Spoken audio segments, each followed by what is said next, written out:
네, 시청자 여러분 안녕하십니까. 시사토크 2호 공감 시간입니다. 잠잠해지나 싶었던 코로나19 감염증이 좀처럼 수그러들지 않고 있습니다. 해외 입국자와 이른바 이태원 클럽을 중심으로 확진자가 증가하고 있습니다. 모두가 아는 사실이지만 잠시도 방심을 늦춰서는 안 되겠습니다. 생활 속 거리두기 실천이 그 어느 때보다 중요합니다. 감염증의 공포 속에서도 시사토크 2호 공감은 오늘도 어김없이 시작해 보겠습니다. 함께할 패널을 소개해드리겠습니다. 먼저 경북일보 배준수 기자입니다. 안녕하십니까? 네, 안녕하십니까? 네, 지난 한 달 어떻게 지내셨는지부터 인사를 좀 나눌까요? 코로나19가 아직 그 말끔히 해소되지 않은 상황에서 또 저는 저 본연의 그 법조 출입 기자로서 또 업무를 충실히 해왔습니다. 네, 한간에 들리는 소문으로는 이 방송을 본 시청자분들이 배 기자에 대한 찬사가 대단하다고 하는데 거기에 대해 어떻게 생각하십니까? 일단은 좀 부끄럽고요. 근데 실제 얼굴보다 이 분장을 한 이 화면 속의 얼굴이 더 근사하게 나와서 그런 것 같습니다. 네, 방송 처리이신가 봐요. 그렇다고 볼 수 있습니다. 예, 오늘도 많은 활약 부탁드리겠습니다. 네, 그렇게 하겠습니다. 감사합니다. 네, 다음은 매일신문의 이주영 기자입니다. 안녕하십니까? 네, 안녕하십니까. 이 기자는 지난 한 달 어떻게 보내셨습니까? 네, 저는 입사 후 줄곧 같은 부서에만 있었었는데요. 이번에 처음으로 3년 만에 다른 부서로 이제 인사 이동이 났습니다. 그래서 앞으로는 이제 매일신문 디지털국에서 일하게 됐습니다. 그래서 아무래도 제가 이제 SK 브로드밴드에서 방송도 하고 이러니까 또 회사에서도 이게 저의 이런 모습을 또 좋게 봐주신 것 같은데요. 디지털국은 이제 재미있는 흥미로운 영상도 촬영을 하고 또 지면에는 올라가지 않는 이런 이렇게 속보성 기사나 또 흥미 위주의 기사들을 올려서 독자분들의 읽을 거리를 풍부하게 하는 역할을 하고 있습니다. 이런 방송 경험이 많이 도움이 됐다는 말씀이네요? 도움이 됐기를 바랍니다. 예, 그래서 알겠습니다. 열심히 하겠습니다. 오늘도 많은 활약 부탁드리겠습니다.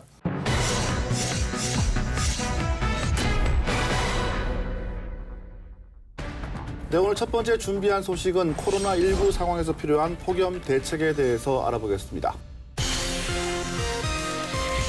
데프리카로 불리는 대구는 올해 폭염 대책을 세울 때 코로나19 방역과 연계해야 한다는 지적이 무더위 쉼터 물놀이장은 집단 감염의 위험이 재난 도우미 그리고 보건 건강 전문 인력들은 밀접해서 보호할 수밖에 없지 않겠습니까? 이 과정에서 재난 도우미 등이 감염되거나 이 도우미들을 통해서 감염이 전파될 위험이 카페나 또 백화점, 호텔 등지에서 내부에 오염된 공기로 인한 감염도 폭염으로 인해 추가적인 학사 문제가 발생하지 않도록 사전에 이제 준비해야 할 것 같습니다. 무더위 속에서 마스크 착용하면 이런 마스크에 대한 의식이 좀 느슨해지지 않을까? 당장 날씨가 더워진다고 해서 마스크를 벗어 던지고 이렇게 하지는 않을 거라고 믿습니다.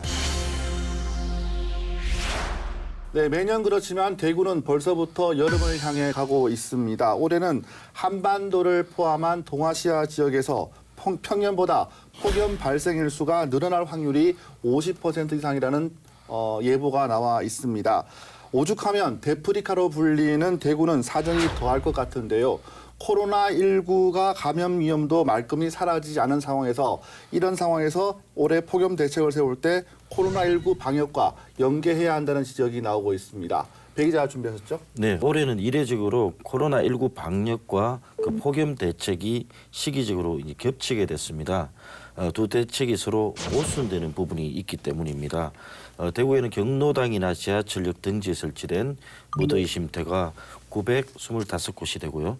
좁은 그늘 공간에 햇빛을 피해 대기하는 그늘막은 233곳, 또 물놀이장은 18곳이 있습니다. 무더위 쉼터 물놀이장은 한 장소에 그 많은 이용객들이 오랜 시간 머물면서 그 폭염을 피하기 때문에 집단 감염의 위험이 있다는 게 문제입니다. 날씨가 더워지면 시원한 곳을 중심으로 이제 많은 사람들이 몰리게 될 수밖에 없는데 감염 위험이 높다는 그런 말씀이시잖아요.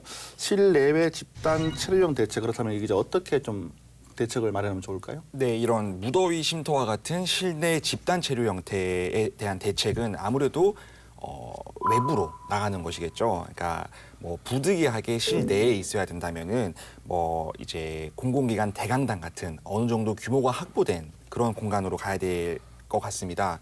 그리고 또 강변이나 뭐 공원 같은 개방된 실외 장소에 뭐 무더위 쉼터를 추가 마련하고 또 대규모 폭염 특화 대피 시설 같은 것들을 갖추는 것도 필요할 것 같은데요. 그늘막과 같은 실외 이제 집단 체류 시설에 대해서는 개인별로 뭐 양산 쓰기 캠페인 같은 것도 있을 수 있겠고요. 네네. 뭐 이런 다양한 보완책들이 필요할 것으로 보입니다. 야영장과 같이 추가 공간 확보가 어려운 경우에는 충분한 간격을 두고 이용하는 수칙을 의무화할 필요가 있습니다. 작년인가요? 대구시에서 남자들도 양산을 쓰고 다니자는 네네, 캠페인을 맞습니다. 한 적이 있었거든요. 네. 기억이 나네요. 폭염 취약 개추도 이제 걱정이 되는데 재난 도우미 그리고 보건 건강 전문 인력들은 밀접해서 보호할 수밖에 없지 않겠습니까? 네, 그렇습니다. 그 폭염 취약계층의 경우에는 그 직접 그 방문해서 극복 용품을 제공하거나 건강을 확인하게 됩니다. 이 과정에서 재난 도우미 등이 감염되거나 이 도우미들을 통해서 감염이 전파될 위험이 있습니다. 대구에서는 홀몸 노인, 노숙인, 족방촌 주민 등 폭염 취약계층이 13,000명 정도에 달합니다. 재난 도우미는 3,100명, 건강보건 전문 인력은 66명 수준입니다. 기존 일반 복지 서비스 또 폭염 취약계층 돌봄 서비스 이 관리 대상이 대부분 겹칩니다. 그렇기 때문에 그 두 가지 서비스를 연동해서 중복 관리 대상의 경우에는 한 번에 그 여러 대면 서비스를 동시에 제공하도록 서비스를 일원화할 필요가 있습니다. 네. 뭐 사실 이게 날씨가 무더울 때는 그러니까 바깥보다는 실내 공간이 더 시원할 때가 많잖아요. 근데 최근에는 뭐 카페나 또 백화점, 호텔 등지에서 이렇게 실내 비서를 즐기시는 분들도 많으신데요. 사실 이게 갇힌 공간이다 보니까 내부에 오염된 공기로 인한 감염도 걱정이 됩니다. 이용자 스스로 올바른 매너를 갖춰야겠고 또 백화점 등지의 이런 시설에서도 위생 관리 뭐 이런 것들을 강화할 필요가 있을 것으로 보입니다. 네. 제가 김광석 거리를 갔다가 이제 쿨링포그를 맞는 적이 있었는데 여름 되게 시원하더라고요. 네, 맞습니다. 쿨링포그 무더위가 심해지면 쿨링포그를 찾는 사람도 많을 것 같은데 이것도 좀 위험한가요? 어떻습니까? 네, 그렇습니다. 우선은 쿨링폭을 한번 상상을 해보시면요, 작은 물입자가 이렇게 분사가 되면서 기온을 낮추고 또 보는 이로 하여금 청량감을 느끼게 해줍니다. 네. 코로나19 감염자의 그 침방울이 물 입자에 섞여서 공기 중에 장기간 생존 또는 확산할 수 있는 이 환경을 쿨링포그가 만들어주게 되는 겁니다. 실제로 홍콩대 연구팀의 그 연구 결과를 보면요, 코로나19 바이러스가 이 공기 중에 작은 침방울 형태로 배출되기도 하지만 미세한 물방울이나 그 입자인 에어로졸 형태로 그 공기 중에 체류한다고 발표한 적이 있습니다. 그래서 쿨링포그가 직접적으로 코로나19 확산 기제로 작용하는지는 아직 정확하게 밝혀지지 않았지만 이 개연성은 이제 제기가 된 상태입니다. 그래서 이 쿨링포그의 위험성을 면밀하게 검토한 뒤에 가동하는 게 맞을 것 같습니다. 네. 쿨링포그가 주로 실외에 있긴 하지만 마스크 착용 꼭 필요하겠습니다. 그렇죠? 네. 자, 이 기자, 대구는 전국에서 데프리카로 알려져 있을 네. 만큼 무더운 지역입니다. 온열 질환자도 많이 발생하거든요, 매년. 네네. 여기에 대한 대책도 필요할 것 같습니다. 어떻습니까? 네, 맞습니다. 사실 최근 10년간 대구 지역 온열 질환자 발생 패턴을 보면은 이게 달서구와 수성구의 비중이 높았는데요. 사실 이제 많이들 아시겠지만 대구가 이제 여름에만 되면은 이렇게 온도를 조금 낮추고자 이런 정말 많은 정책 같은 것들을 펼치잖아요. 나무도 많이 심고 또 쿨링포그 말씀하신 것도 있고. 근데 이제 그래서 그런지 2017년 들면서는 전체적으로 온열 질환자 수는 감소하고 있습니다. 상대적으로 근데 중구와 달성군의 비중은 높아지는 추세인데요. 이런 결과를 바탕으로 코로나19 외에 온열 질환자로 인한 추가 의료 서비스 수요를 파악을 하고 또 이런 것들을 고려를 해서 여분의 인력과 장비를 미리 확보하는 것이 바람직해 보입니다. 네. 코로나19 방역에 영향이 있는 폭염 대책에 대해서 면밀한 점검이 어느 때보다 필요한 여름을 앞두고 때라고 생각이 듭니다. 네, 그렇습니다. 앞서 말씀드린 대책 외에도 코로나19 방역에 따른 초중고 학사 일정 차질 때문에 여름철 학교 수업 기간 연장이 불가피합니다. 그래서 학급 내 냉방 장치의 철저한 필터 관리, 또 더위 때 마스크 사용 요령 등의 행동 요령을 마련하는 등 폭염으로 인해 추가적인 학사 문제가 발생하지 않도록 사전에 이제 준비해야 할 것 같습니다. 그리고 냉방이 취약한 전통 시장을 비롯한 지역 상권은 폭염과 함께 코로나19의 영향의 이중고를 겪게 됩니다. 그래서 이제 선결제 캠페인이나 지역 화폐 등 그 지역 상권 이용을 유도할 수 있는 방안을 미리 마련할 필요가 있습니다. 겨울에 시작됐던 코로나19 감염증이 어떻게 하다 보니까 여름까지 오게 됐어요. 이제 우리 시민들은 마스크 착용을 의무화하고 열심히 잘 착용하고 다니는데 무더위 속에서 마스크 착용하면 저도 덥더라고요. 그래서 이런 마스크에 대한 의식이 좀 느슨해지지 않을까 걱정이 듭니다. 그러니까 사실 저도 이제 얼굴이 좀 큰 편이거든요. 그래서 마스크를 쓰면은 공간이 남지를 않아서 조금만 착용하고 있어도 땀이 나더라고요. 근데 사실 제가 그동안 지켜본 대구 시민분들이 정말 힘든 가운데서도 마스크 수칙이나 이런 정부의 지침들을 슬기롭게 잘 따라오셨잖아요. 그래서 저는 이제 당장 날씨가 더워진다고 해서 이렇게 시민분들이 마스크를 벗어 던지고 그러니까 이렇게 하지는 않을 거라고 믿습니다.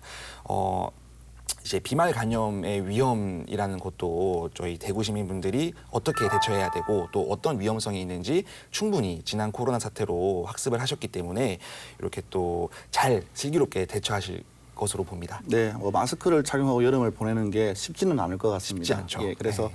우리가 흔히 말하는 KF94처럼 좀 답답한 그런 마스크보다는 요즘 또 덴탈 마스크를 많이 찾고 있더라고요. 그래서 상황 이런 만큼 덴탈 마스크 수급에도 우리 정부와 대구시가 많은 좀 관심을 가져줬으면 좋겠습니다.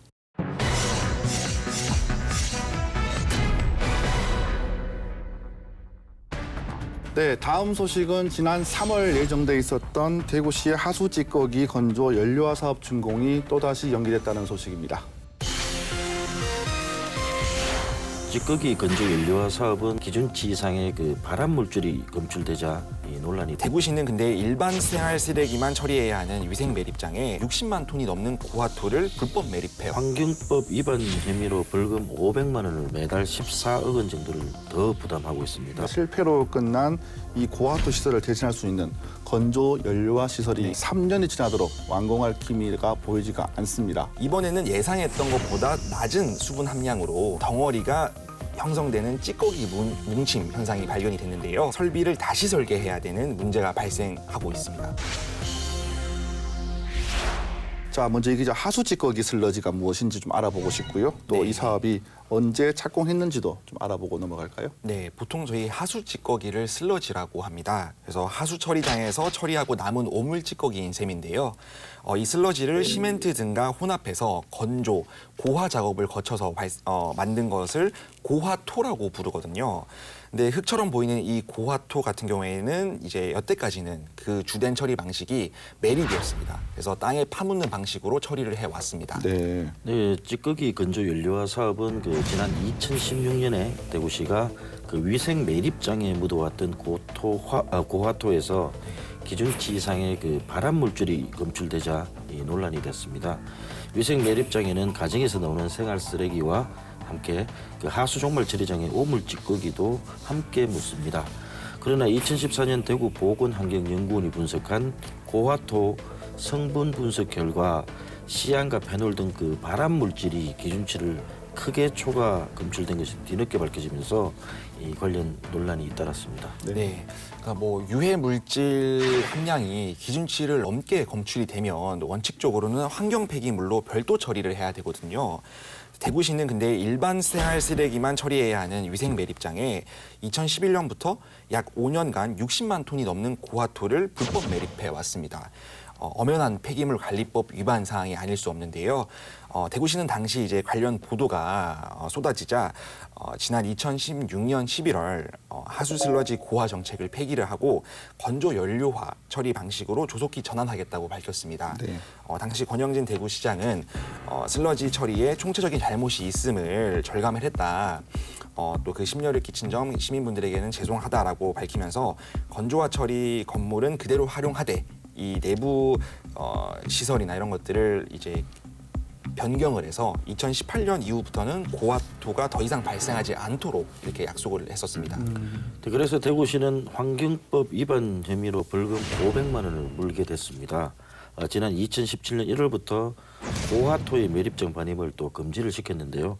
하루 400여 톤의 하수 슬러지를 민간 위탁 처리하면서 매달 14억 원 정도를 더 부담하고 있습니다. 네. 시는 당시 시설 전환이 완료될 때까지 생산되는 고화토는 외부 위탁으로 처리할 방침으로 고화 시설을 건립한 시공사에 배상 책임을 묻겠다고 밝히기도 했습니다.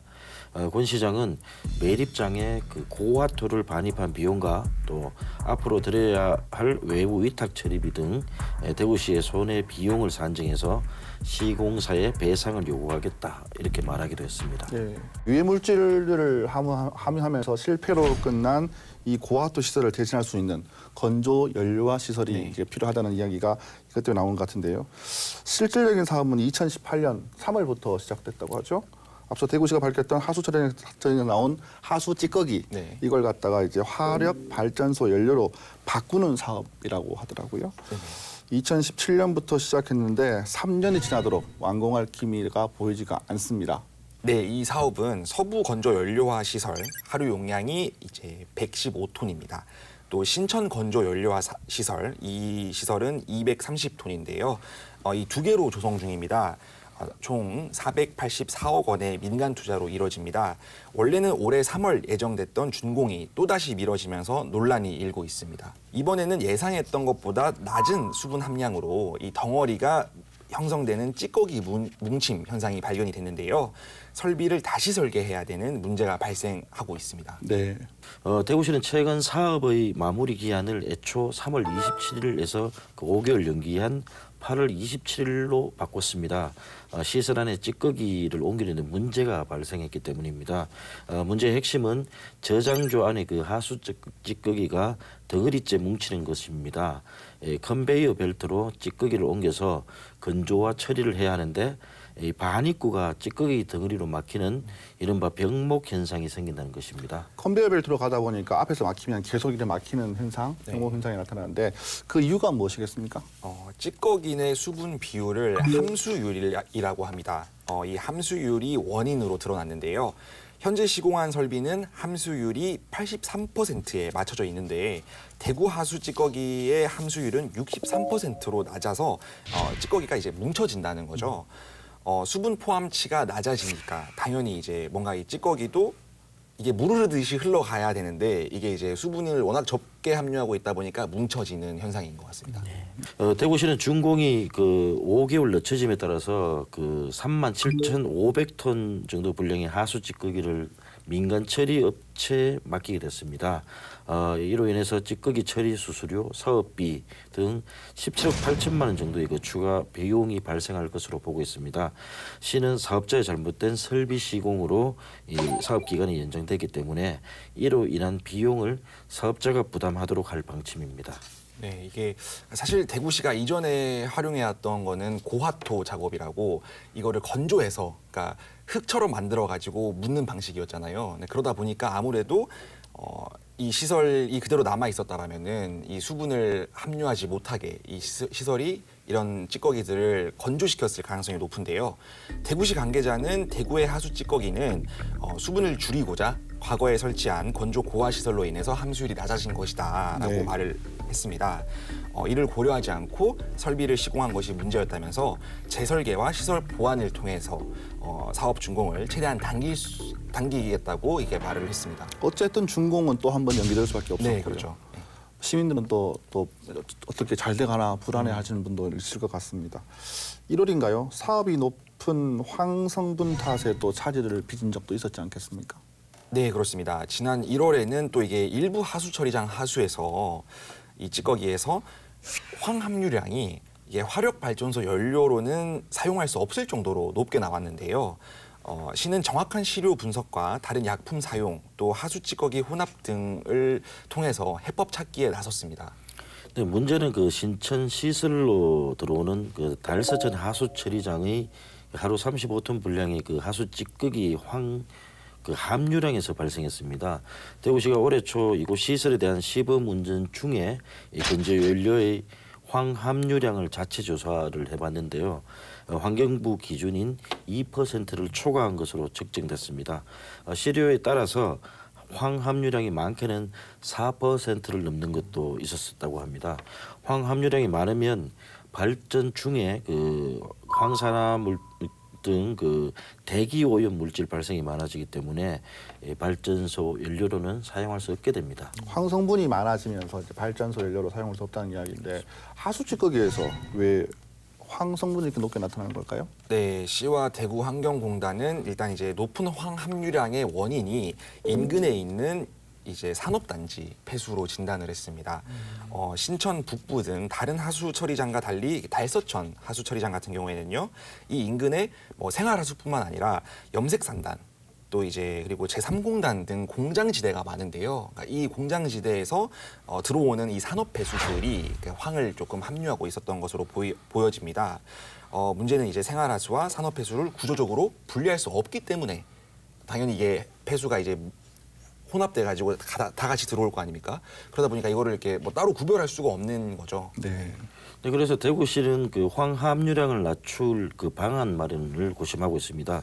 우선은 그 정확한 원인 분석을 위해서 외부 전문가들에게 시료 분석을 의뢰했습니다.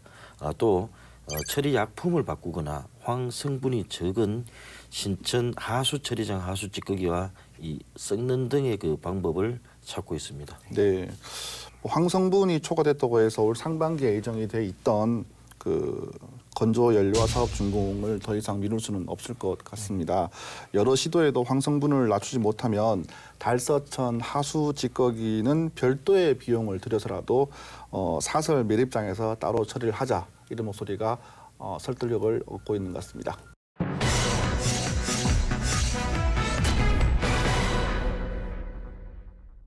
네, 다음은 코로나19 사태에도 청약 불패 행진을 이어간 대구의 부동산 시장 소식을 전해드리겠습니다.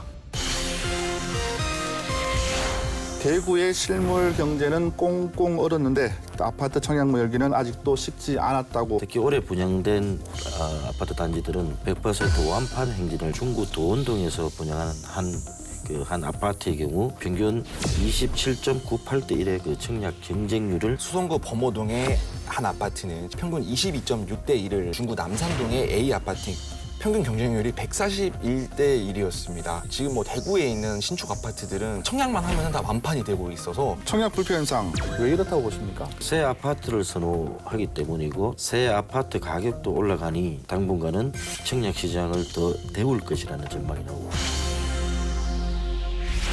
네, 코로나19로 인해 우리의 경제는 뭐 얼어붙었다, 이렇게 말을 해도 지나치지 않은 것 같습니다. 그렇지만 대구의 실물 경제는 꽁꽁 얼었는데 아파트 청약무 열기는 아직도 식지 않았다고 합니다. 큰 피해를 겪는 가운데서도 식지 않은 대구 부동산의 청약 열기를 알아보겠습니다. 이 기자가 준비하셨죠? 네, 사실 뭐 문재인 대통령 취임 이후에 정부가 또 숨가쁘게 부동산 규제 정책을 펼쳐왔었거든요. 2017년 6월에는 대출 규제의 조정 대상 지역을 40곳으로 늘렸고요. 또 2018년 9월에는 종부세 세율 인상 및 세 부담 상한선을 기존의 150%에서 300%로 또 상향했습니다. 지난해 12월에는요. 조정 대상 지역의 시가 15억 원 이상의 아파트 주택은 또 주택담보대출을 전면 금지시키기도 했었습니다. 네, 그 부동산 투기를 막고 실수요자를 지킨다는 명분으로 정부 규제는 계속 엄청나게 강화되어 왔습니다. 수도권을 중심으로 아파트 매매 시장은 거래 절벽이 심화되는가 싶더니 또 규제를 피해서 인근 지역의 집값이 뛰는 풍선 효과를 보이기도 했습니다. 지속적인 규제 정책에 매수 지수도 지속적으로 떨어지고 시장이 얼어붙고 있습니다. 특히 대구 같은 경우에는요, 코로나19까지 겹쳤다 보니까 또 부동산 불안이 올 것이다라는 예상이 우세했었는데요. 당장 건설사들도 이게 대면 접촉이 안 되니까 기존의 견본 주택 오픈을 하면은 또 시민분들 또 많은 이제 투자자분들이 이렇게 줄을 서서 기다리고 계시잖아요. 이제 그런 모습도 연출이 될 수가 없는 거고, 항상 이게 사람 자체가 안 오니까 많은 사람들이 이렇게 부동산이 안 될 것이다라고 예상을 했었거든요. 또 사실 또 부동산이라는 게 심리적인 영향도 굉장히 크지 않습니까? 그래서 대구의 이제 부동산은 끝이 났다라는 말이 굉장히 많았었습니다. 그런데 대구의 아파트 청약 경쟁률은 오히려 높아졌습니다. 특히 올해 분양된 아파트 단지들은 100% 완판 행진을 이어갔습니다. 이 한국감정원의 그 청약 호응을 분석해 본 결과 지난 4월 16일에 중구 도원동에서 분양하는 한 아파트의 경우 평균 27.98대 1의 그 청약 경쟁률을 기록했습니다.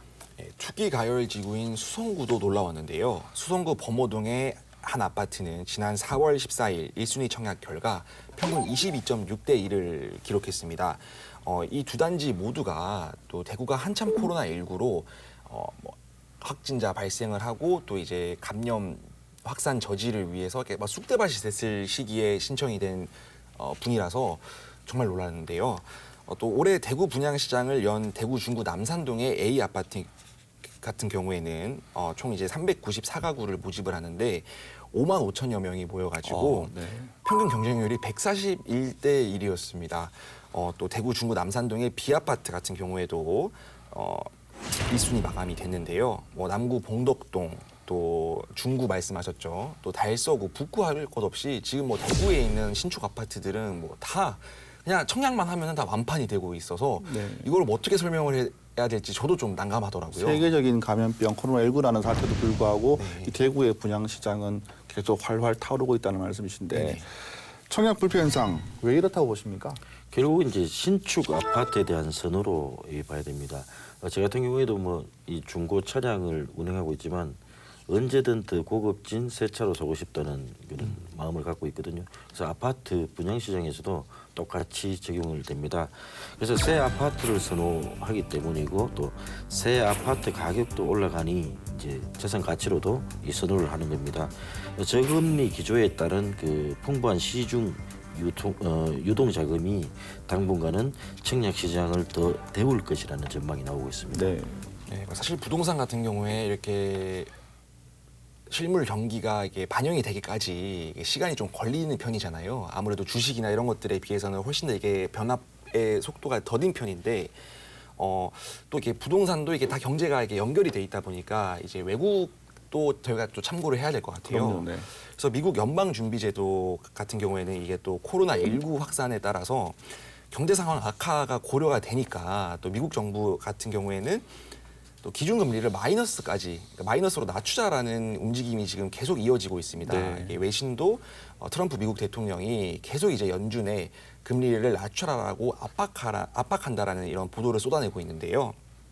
미국 연준은 지난 3월 기준금리를 기존보다 0.5포인트 낮은 0에서 0.25%까지 내렸거든요. 근데 이게 금리를 추가로 인하하게 되면 정말 마이너스 금리가 되는데 네네.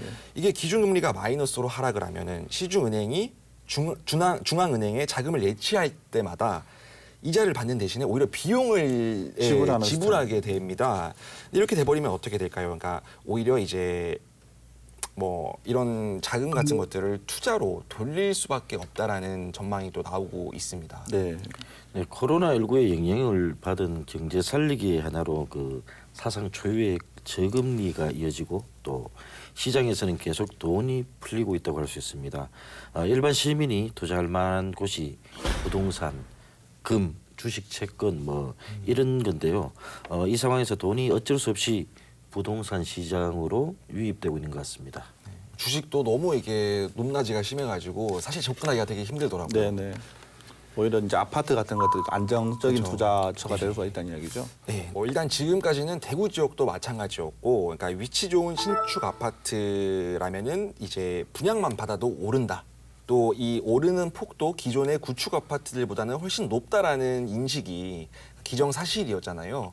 그러다 보니까 이제 이를 인지한 신축 수요들도 꾸준히 청약 시장에 몰리는 것이고, 이게 높은 경쟁률을 만들어내면서 이게 청약 불패 현상으로 이어지고 있다는 건데요. 뭐 국내 최대 부동산 어플리케이션 직방이 최근 입주 1년 미만의 아파트들을 대상으로 이제 분양 가격과 또 매매 거래 가격을 비교 분석한 결과 대구의 신축 아파트는요. 올해 1분기에 2억 173만 원이 올랐습니다. 네. 분양가 대비 실거래가 상승률이 50%를 넘어서고 있습니다. 신축 아파트 이렇게 잘 오르는데 저는 이제 10년 넘은 구축 아파트 살고 있는데 계속 떨어지고 있는 것 같아요. 그걸 한번 살펴볼까요? 그 실제 매매 시장에서 기존 아파트 가격은 그 3월 들어서 하락세로 전환한 뒤에 이 반등의 동력을 상실한 상태로 10주 연속 내리막길을 걷고 있습니다.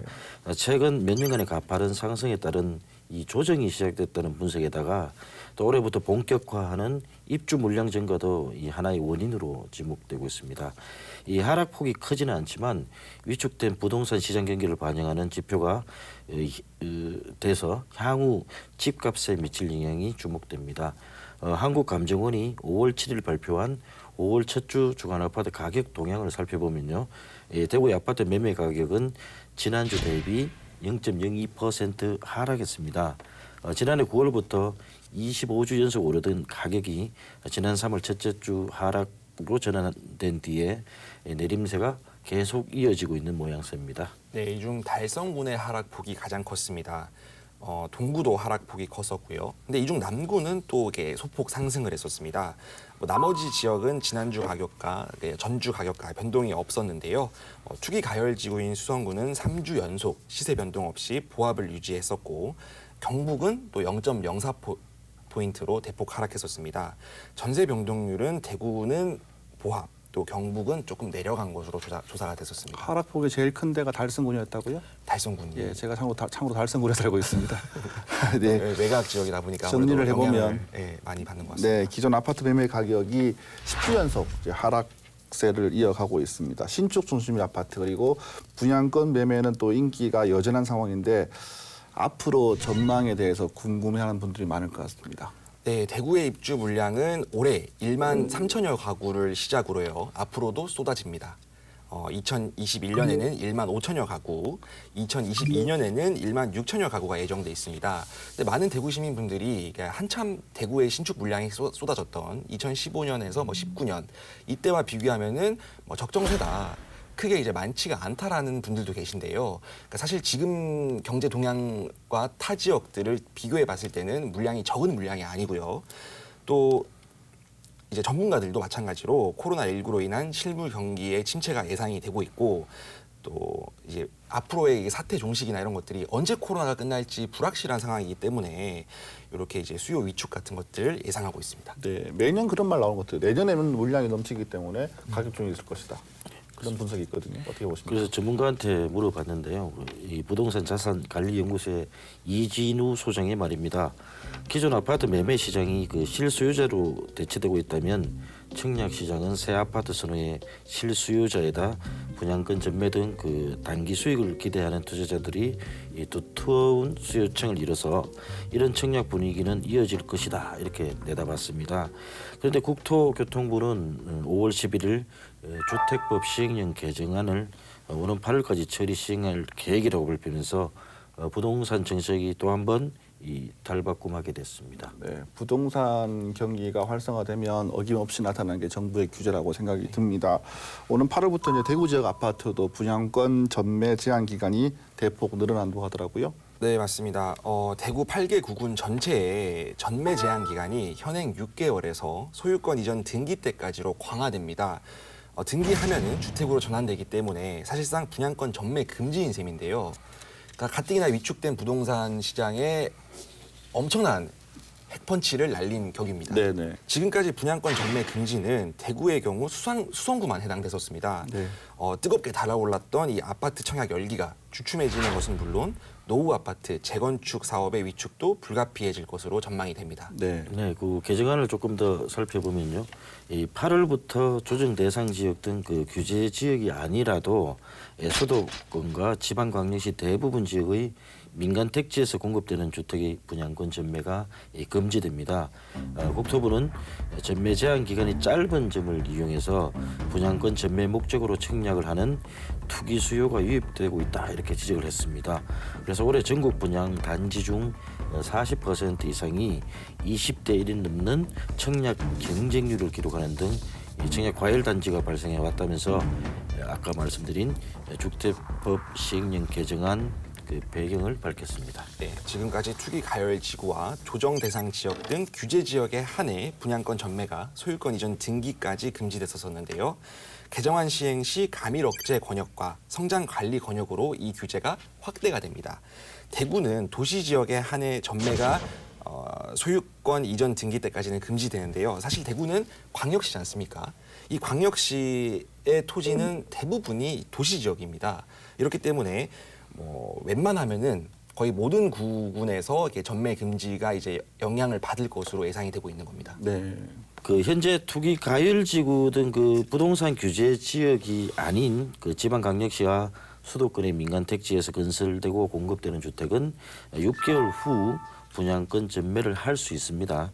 이번 조치가 시행되면 부동산 규제 지역이 아닌 곳에서도 소유권 이전 등기 때까지 그 전매를 할 수 없게 됩니다. 이게 굉장히 충격적인 정책이라서 저희가 계속 재차 말씀을 드리고 있습니다. 네. 네. 지금까지 청약 경쟁률이 불붙었던 이유가 청약 당첨이 된 이후에 이 프리미엄을 올려서 분양권을 팔 수 있었기 때문인데요. 실수요자가 아닌 그 피팔이 또 투기 목적이 다분히 끼어 있었다고 봐야죠.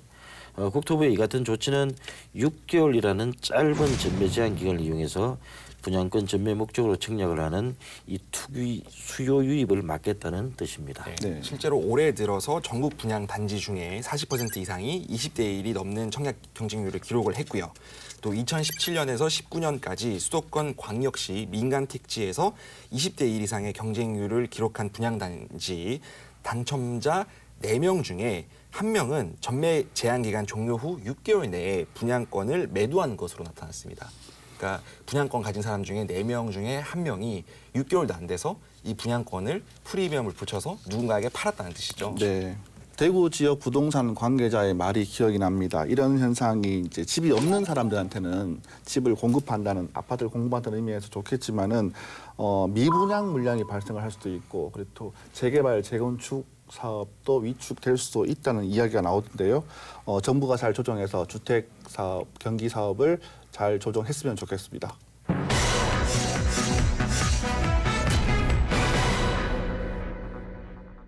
네, 이번에는 우리 주변에서 흔히 발생할 수 있는 사건과 판결에 대한 소식입니다. SNS 비밀망을 만들어서 아동 청소년 성착취물을 배포한 이른바 N번방을 최초로 개설한 닉네임 가까시 경찰에 붙잡혔습니다. 이와 관련한 판결을 살펴보도록 할까요? 네, 경기도 안성시 소재 국립환경대학교 건축학부에 다니는 24살 문형욱이 갓갓으로 밝혀졌습니다. 10개월 넘게 문형욱을 추적해온 경북경찰청이 지난 9일 긴급 체포를 했는데요. 구속 상태로 지금은 검찰에 넘겼습니다. 해당 대학 학생들은 문형욱이 성실하고 조용한 편이었다면서 충격적이라는 반응을 금치 못했는데요. 문형욱은 미성년자 10명의 성착취 영상 등 3천여 개에 달하는 이런 영상물들을 제작한 뒤 텔레그램 대화방 12곳에 배포한 혐의를 받고 있습니다. 아동복지법 위반, 형법상 강요와 협박 등 적용 법규만 지금 9개에 달합니다. 성실하고 조용한 편인 사람이 더 무서운 것 같습니다. 네, 문형욱은 애초 경찰 조사에서는 피해자가 한 10명 정도라고 했지만 문형욱 스스로는 50명이 넘는다 이렇게 밝혔는데요. 이제 검찰 수사에서 그 피해자 규모는 더 늘어날 것으로 보입니다. 자, 각각 문형욱의 지시로 대구와 김천에서 성착취 사건이 있었다는 것이 확인됐죠? 네, 각각의 지시를 받아서 17살 소녀와 성관계를 맺고 동영상을 실시간 라이브 방송에 보낸 20대도 징역 3년의 형을 확정받았는데요. 실제 갓갓이 만든 N번방에 이 영상물이 실제로 올라와 있다는 사실을 경찰이 확인했다고 합니다. 네, 사건을 좀 더 구체적으로 알아봐야 될 것 같습니다. 네, 이 범인은 29살입니다. 2018년 12월에 SNS 게시물과 이 채팅을 통해서 그 당시 각각 문형욱을 알았습니다. 그래서 이 문형욱이 이 씨에게 스킨십이나 성관계가 가능한 여성을 소개해주겠다 이렇게 제안을 했습니다. 문형욱은 이 씨에게 17살 이 소녀가 나의 노예다라고 했고 이 소녀 B 양은 문형욱을 주인님으로 부르면서 범행 전후 또는 범행 과정에서 이 채팅으로 연락을 주고받으면서 지시를 받아서 또 영상을 만들어서 다시 문형욱에게 전달을 했습니다. 17살이라면 세상 물정을 알아야 얼마나 많이 알겠습니까? 그런 소녀가 가까스에게 주인님이라고 부르다니까 좀 충격적인데 또 다른 범행도 있었나요? 네, 이 씨는 지난 2018년 12월 1일쯤에는요. 대구 동성로의 학원 앞에서 B양을 자기 승용차에 태운 뒤에 대구 북구에 있는 한 대형마트 5층에 데려가서 유사 성행위를 한 혐의도 받고 있습니다. 이 유사 성행위를 하면서 동영상 촬영도 했는데요. 이 B양은 문형욱의 지시에 따라서 유사 성행위를 한 것으로 알려졌고 동영상을 촬영하고 나서는 또 문형욱에게 보내기도 했다는 것이 밝혀졌습니다. 당시 성관계 장면을 촬영해 보라는 문형욱의 지시를 받았고 받았다고 이 비양은 이제 이 씨에게 이야기를 했고 또 그해 12월 2일쯤에는 이 씨가 경북 김천시에 있는 한 모텔에서 비양과 성관계를 하면서 동영상이 또 라이브 방송에 송출되도록 했습니다. 충격적입니다. 저는 네. 이게 뭐 정말 영화에서도 보기 힘든 네. 그런 일인 것 같은데 이 씨에 대한 처벌은 어떻게 이루어지고 있습니까? 네, 그 판결 내용을 말씀드리기에 앞서서 그 수사기관의 그 대처를 비교해 보면 아주 대조적입니다. 애초 사건을 수사한 김천경찰서는 이 씨가 범행을 또 자백하고 이 도망의 염려가 없다는 점 등을 고려해서 이 불구속 상태로 사건을 검찰에 넘겼습니다. 하지만 대구지검 김천지청은 이 사안이 매우 중요하다고 판단해서 이 씨를 구속해서 재판에 넘긴 것으로 확인됐습니다. 그래서 제가 김천경찰서에 구체적으로 왜 이 씨를 구속하지 않았느냐 이렇게 따져 물었지만 어떠한 내용도 답해줄 수 없다 이런 응답만 돌아왔습니다. 자, 이렇게 끔찍한 정말 상상할 수 없는 범행을 저지른 이 씨가 결국 고작 징역 3년의 형을 네. 받았다고 하더라고요. 그렇습니다. 대법원 제3부는 지난 3월 26일 아동 청소년의 성보호에 관한 법률 위반 또 아동복지법 위반 혐의로 기소된 이 씨에 대한 상고심에서 이 씨의 상고를 기각하고 징역 3년을 선고한 원심을 확정했습니다. 앞서 대구지법 김천지원은 지난해 8월 20일 이 씨에게 징역 3년을 선고했었습니다. 재판 과정에서 이 씨는 문영욱과 동영상 제작을 공모한 적이 없고 또 비양의 요청에 따라서 유사 성행위 또는 성관계를 하면서 촬영이 쉽도록 휴대전화만 넘겨줬을 뿐이라고 이제 주장해 왔었는데요. 1심의 형이 너무 무거워서 부당하다는 이유로 이제 내세웠습니다. 네, 항소심 재판부가 이제 이 씨의 항소를 기각한 거죠. 그렇죠. 1심에서 징역 3년이 나오니까 이게 부당하다면서 이 항소를 했는데 항소심 재판부가 이제 기각을 한 겁니다. 이 항소심 재판부의 그 판단을 살펴보면요.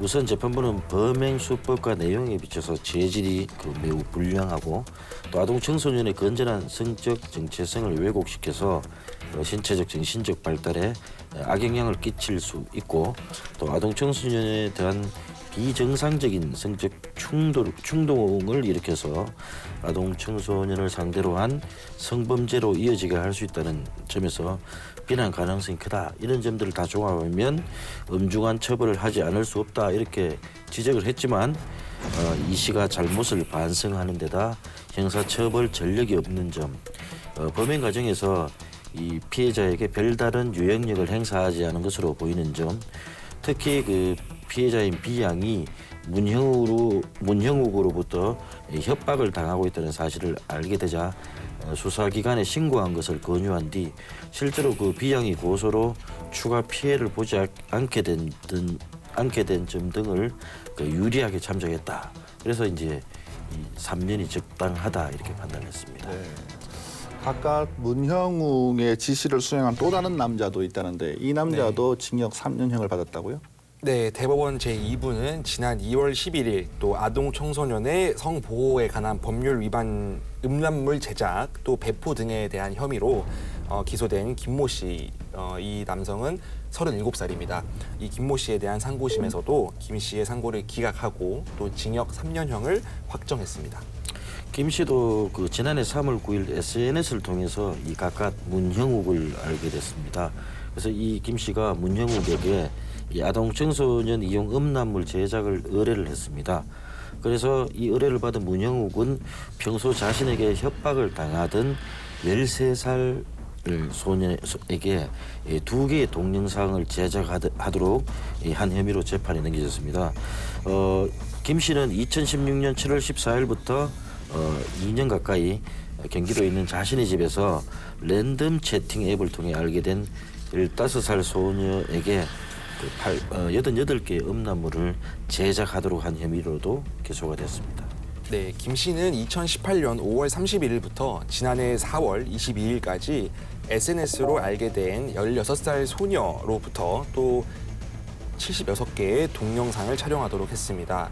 또 2018년 7월 31일부터 2018년 9월까지는 자신의 집에서 또 15살짜리 이제 소녀와 유사 성행위를 하는 동영상 4개를 촬영하기도 했는데요. 또 이 15살짜리 소녀에게는 또 2차례에 걸쳐서 10만 원씩을 주고 또 성관계를 가지기도 했고 또 성관계 가정에서 휴대전화로 이 동영상 촬영을 하기도 했습니다. 네. 이 밖에도 김 씨는 이제 17,962개의 아동 청소년 이용 음란물을 다운로드 받아 소지한 혐의도 받았습니다. 이쯤 되면 병이네요. 네. 이렇게 끔찍한 범행을 저질렀는데도 불구하고 앞서 소개한 이 씨와 같이 김 씨도 징역 3년형의 형을 받았다는 것이 눈에 띕니다. 네, 마치 이런 사건은 뭐 균일가처럼 징역 3년이 고정이 돼 있는 듯한 느낌이 드는데요. 네.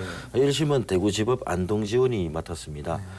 작년 9월 5일에 김 씨에게 징역 3년을 선고했고 대구고등법원 제2형사부도 작년 12월 18일 김 씨의 항소를 기각했습니다. 그 1심 재판부의 판단을 살펴보면요. 성적 욕망을 만족시키기 위해서 가치관과 판단 능력이 충분히 형성되지 않아서 성적 자기결정권을 행사하거나 자신을 보호할 능력이 부족한 아동과 청소년을 상대로 이 범행을 저질렀다는 점에서 비난 가능성이 매우 크고 피해자들이 상당한 성적 수치심 또 정신적 고통을 받았다.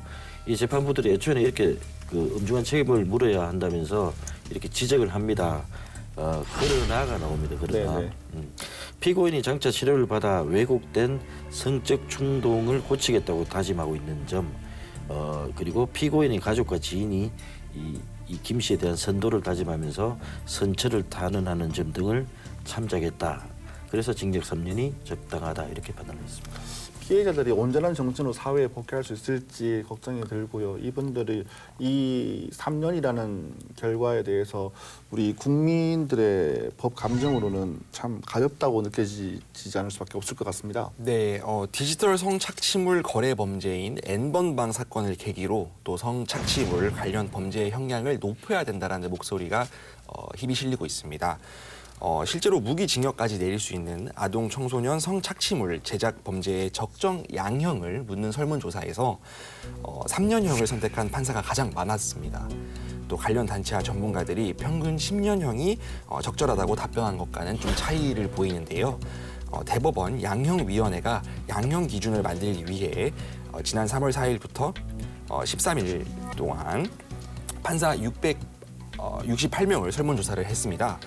아동 청소년 성착취물 제작 범죄에 대해서 판사의 31.6%가 기본 양형으로 3년형을 선택했는데요. 양형 기준이란 법관이 형을 정함에 있어서 참고할 수 있는 기준인데 주요 범죄에 대한 들쑥날쑥한 판결을 줄이기 위한 장치를 말합니다. 그렇기 때문에 이게 기준이 정해져 버리면 이런 비슷한 사건들이 벌어졌을 때 그러니까 이거에 맞춰가게 되는 거 아닙니까? 네. 그러면은 자칫하면 이게 3년에 고착이 돼버리면 좀 위험할 것 같기도 합니다. 아까 말씀하신 균일가에 대한 이 말이 네. 그렇게 나온 것 같은데 이게 사건이라는 게 판례가 되게 중요하다고 생각이 듭니다만은 이런 것들이 판례가 되어버리면 또 자꾸 3년형이 더 고차가 되지 않을까 생각이 드는데 실제 재판 결과 분석도 나와 있다고 들었거든요. 네, 그 대법원 양형위원회가 2014년부터 2018년까지 이 관련 사건 선고 형량을 분석을 해봤습니다. 평균 형량은 이 법정형 하한인 징역 5년의 그 절반, 그러니까 징역 2년 6개월로 나타났습니다. 아까도 말씀드렸듯이 해당 범죄의 법정형은 징역 5년 이상 또는 무기징역까지 갈 수 있지만 너무 폭이 넓고 양형 기준이 없다 보니 그간의 선고 형량은 이 재판부 또는 판사에 따라서 들쑥날쑥했습니다. 다행인 것은 그 대법원 양형위원회가 이 공청회 등을 거쳐서 이런 N번방 사건과 같은 디지털 성범죄에 대해서 최고 징역 13년을 권고하는 방안을 검토하고 있다고 합니다. 네, 사건의 판결까지 들어봤습니다. 두 분 오늘 수고하셨습니다. 고맙습니다. 네, 코로나19 감염증과 관련해 폭염 대책을 세워야 한다는 내용을 짚어봤고요. 하수 찌꺼기 건조 연료화 사업 준공 연기 소식 그리고 코로나19에도 끄떡이 없는 대구 부동산 시장 상황에 대해서 알아봤습니다. 우리 주변에서 일어날 수 있는 사건과 판결 소식으로 꾸며봤는데 어떠셨습니까? 본격적인 여름이 시작됩니다. 건강관리 잘 하시기 바라며 코로나19에 대한 대비도 철저히 해주시길 당부드리겠습니다. 시사토크 이호은강 오늘 준비한 소식은 여기까지입니다. 시청해주신 여러분 고맙습니다.